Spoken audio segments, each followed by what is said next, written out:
Welcome to the Thriving Solopreneur Show, where you learn the stories and systems that have turned hardworking, self-employed business owners like yourself into highly successful, leisurely entrepreneurs. This show is dedicated to those who went into business for themselves because they had an idea or suggestion that ignited their passions to do more, to do it better, and to solve a problem in our community. Whether your business started in a basement, a garage, or at a kitchen table, this episode will bring to you a system, a tip, or an entrepreneur that has been where you are and can guide you to living the fulfilling life you desire for yourself. Here's your host and serial solopreneur, Janine Bolon. Hi, this is Janine Bolon with the Thriving Solopreneur, and today I have with me a very dear friend. Lorne and I have been working together for several years. I'm very excited for you to meet Lorne Jenkins. He is the CEO and original graduate of Mini Money Management. Now, Mini is not a bunch, it's tiny. It's MINI. And the reason why it specializes in that is a virtual learning platform that focuses on teaching the basics of money to kids and adults. Lorne received his undergraduate degree in economics from Campbell University and a master's degree in finance from the University of East London. He worked in London as a foreign exchange broker before moving back to Colorado to start Mini Money Management. MMM is based on a game that his mother and co-founder played with him growing up. He learned that when you make money, you save a bit first, and then you pay for your expenses, and then have fun with the rest. He took these lessons and turned them into an educational company that teaches money to kids and adults around the world. Thank you so much for being with us today. Yeah, it's great to see you, and thanks for having me back, or having me on this one. On this one, right? We've been able to chat on so many webinars and that. This is the wonderful thing about Lorne. He and I have done webinars together. When we had the 2020 lockdown, we were all very concerned for our teachers and students. And so we joined together so that both of our communities would be able to learn the 60-40 principle that I teach, as well as mini money management that Lorne teaches. And what was wonderful about those webinars and everything was just the huge response we got, and a lot of good information was able to be passed along. So, geez, dude, what got you started in this? I mean, I know your mom taught you this, but why on earth would you decide to, oh yeah, let's just make this a business? I mean, that's a huge leap. Yeah, I think the big thing was so I had worked in finance when I was in London for a little while. And the big thing on my end, I was just, I think I saw like how a lot of the times people were making money off of people not understanding about money. And I was like, well, if this is such a big industry, then there should certainly be an industry to make money off of teaching people about money. I guess that's the whole bleeding heart side of it. And so I kind of, and people said, oh, you'll never make money at that. There's no money in that. And so I kind of took it as a challenge, and yeah, here we are. It was one of those like right out of the gamer era, it was like challenge accepted, and you're like donning your shielding and you're ready to roll out. Yeah. That's one of my favorite aspects of it. And I know a lot of people call us bleeding hearts, right? When I started the 60-40 principle, people were like, you'll never make any money at it. You have to have people that have net profit or what have you or assets of 800,000 or more before you'll ever really be able to make any money. And it was told me by investing professionals, and you saw them when you were in London, about how much money people expected folks to have before you could actually make a living helping coach them on money. And I was the same way. I was like, well, you have to be able to get out of the basement first, right? I mean, a lot of people are in debt. They're not going to, 800,000, they don't even own a home. Well, maybe now, own a home that is of that level, right? And you've got to live somewhere. So talk to us a little bit about how long you've been in business with Mini Money Management and how long it took you before the business started breaking even. Yeah, we actually, yesterday was our 2-year anniversary. So yeah, we've been around for 2 years, which is kind of crazy. Like it seems like it's just been a couple of months. And so we've taken an angel investment. So we're working our way up to being profitable. And that's going to be our goal going into 2022. So this back half of the year is going to be really important for that. Right. And it's been my experience with the many different businesses that I've run, it takes anywhere from 2 to 3 years to become profitable. So you're right on track. And I just like to share that with people because that's something that people really don't talk a lot about when it comes to the solopreneurship, is that how long it takes before you can get your business into a profitable margin. And then about the time you're profitable and you're able to start paying yourself, then you realize the systems that you have, you're growing so much that you need to create new systems. And that can cost a pretty penny when it comes to the software you need at that time. So talk to us a little bit about what your area of focus is, like, on the products and services, because you're one of those really neat companies because you have products, but you also have services. Tell us a little bit about that. Yeah, so the lovely software and tech updates, we realized that essentially we built a super complex and cool system for kids to use as a classroom economy in schools. But that being said, we built it on a smaller platform. So one of the big problems with us scaling is that we've had 5 or 10 teachers using it at the same time with, larger classes, and the app was starting to slow down. So now we have the lovely, the pleasure of now moving our whole database over to another server, which is a whole lot of fun.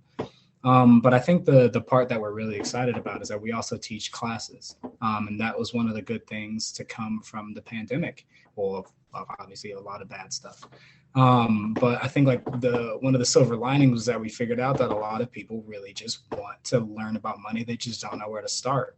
And so when you offer them a class, or you offer them like an easy space to go and be able to talk to money and learn about money and really just have the basics of money be taught, I'd say we went from a K-5, like we were really focusing on like 1st through 5th grade. And now we go all the way up into college and adults, and we're like partnering with universities and doing work with grown people now. And I think it's really cool. It's unfortunate that people don't have that financial education, but it's nice to know that we're on the right track and that people really do want to learn this type of stuff. I know it was such a delight for me to be able to talk to some of the teachers during the webinars, that sort of thing, because I rarely get to see that side. So much of what I'm dealing with is working with families and helping them get out of debt, that sort of thing. And so it was lovely to be able to talk to teachers who are using your system and talking about how excited the kids would get, how the kids would go home, and then they would start teaching these principles to the parents. And it has this beautiful ripple effect. And so, I love, that's the good days, right? So let's talk a little bit about being a solopreneur. And then we have those that we were just talking about it before we got on, where you have those days that really aren't necessarily the wonderful peaches and cream kind of days. So when you're working on your business and it gets really difficult, what inspiration do you personally cling to keep you rolling? Yeah, so it's 2 things actually. So I always like to keep one of my favorite quotes from our student up. This guy's name was Easy. And he said, I always knew people would tell me not to buy a BMW as my first car, if I couldn't afford it, but now it makes sense. And I think and for some people are oh, of course you wouldn't. But I think that is a mistake, a financial mistake that he was able to avoid just because we sat down and had a conversation. And then I think the second piece of it that was really cool is that there was a time where I was giving a webinar and someone tagged me in a Facebook post, and it was an African-American guy. And he said he brought his son up to watch me speak because he's there's not that many times where you see Black people in tech. And I think to be able to be that for somebody else, because when I was starting a company and I wanted to be an educational tech company, I didn't see anybody who looked like me. And I think just to be able to be that for at least somebody else, if not 2, 3, 4, 5 people, I think that's an unbelievable benefit. And so I have that hung up on my wall. So though it makes the hard days a little bit less hard.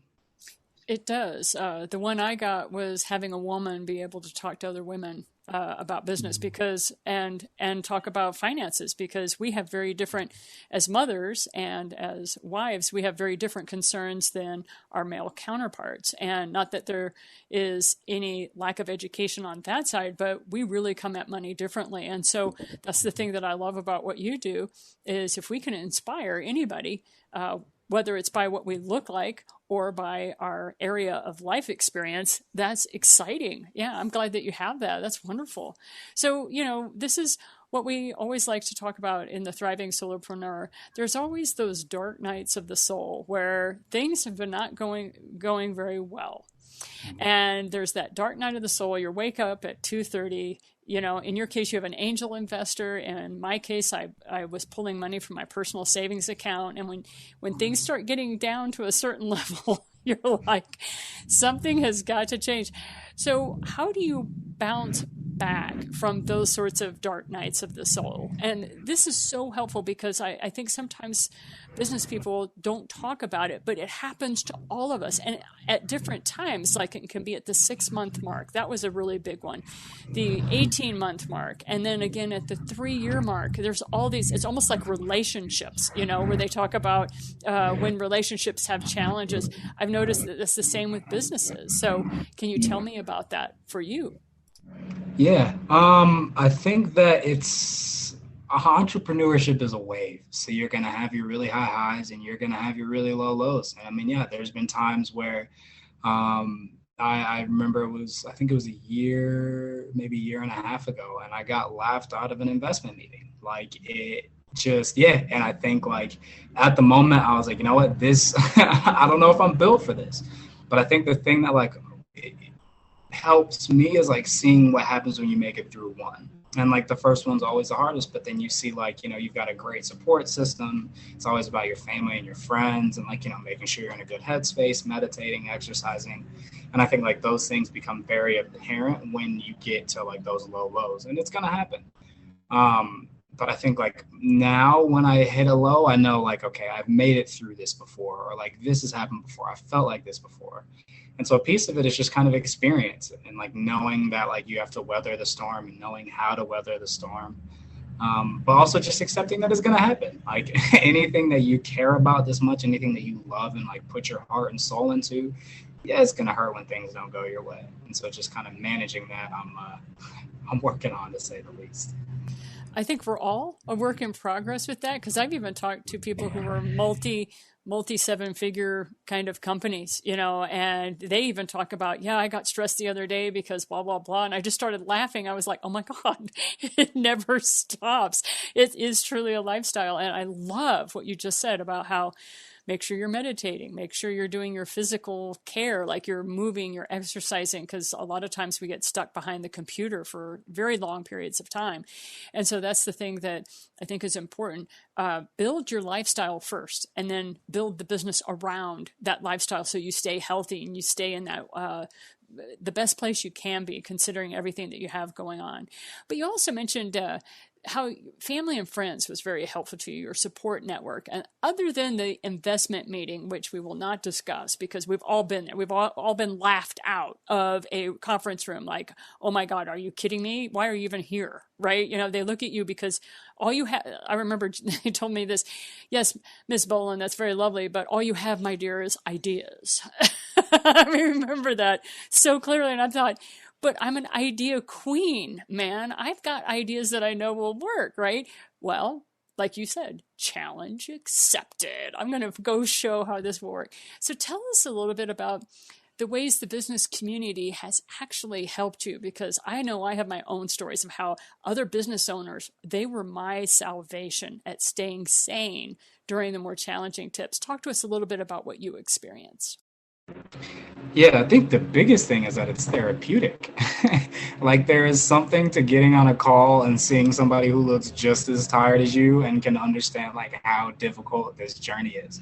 And I think like yeah, that's definitely the best part. Is like, what, I'm not alone in this. And then two, especially, I mean, I didn't really know how to start a business. I don't really know everything that I'm doing in this. But I know that if I need some help and I put it out there, I'm going to get so many great responses. Like even like a month ago, I asked for an accountant. And I think I had like 15 or 20 people like message me like, here's an accountant. I'm an accountant. Here's 8 accountants. Like, and it's like, just like knowing that I can just kind of be okay with not knowing everything, and knowing, but also like understanding that I have a place that I can go to get those answers and get that help and get that support. Like that's a huge, it makes this job a little bit easier because you already have the weight of everything else on it, but knowing you don't have to figure it all out by yourself is a weight off of your back for sure. Yeah, that whole model of the lone wolf is really outdated, isn't it? hmm I I wouldn't have made it very far in the woods by myself. I say, yeah, I've had a lot of people who have helped me and are continuing to help me like through this, and I'm very, very lucky and blessed for that, for sure. Well, and I also noticed that's a two-way street with you, though. I also see where you help give other people advice. Like one of the things that I loved about when you and I first sat down together and we're chatting away about things and scribbling things on little pieces of paper and working things out, you had some great ideas that you were more than willing to let me trot out and try in my own business. So the fact that you're willing to share your wisdom and what you have is also to your benefit. So talk to us about what sorts of growth do you see happening in your business in your future. You already talked to us about one huge aspect, which is your app was starting to slow down because you had so many teachers using it at once on these really large classes because everything has gone online. So talk to us about what you see, in your future for this. Yeah. So what the big thing that we're looking forward to is building out our school platform. So we're going to continue to add like classes to our inventory and make sure that like our teaching side is up to date. But a lot of the money that we make from teaching then goes into integrating financial literacy. Because obviously the classes are super good for people, and like we like to make sure that we get people like out of bad money situations, but the schools are like our real passion because that's where you can make sure that kids never get into bad money positions and you can get positive habits into place.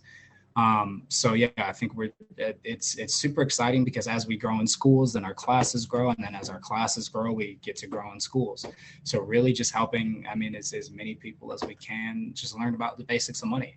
And yeah, kind of like to your point, how you said like we want to get people to the point where they can go talk to like a financial advisor and they have enough money that they can have someone else invest for them. But to get out of, yeah, like you said, like the basement, like that is the job that we want to do, and we want to do it for parents, and we want to make sure kids never get in there. So yeah.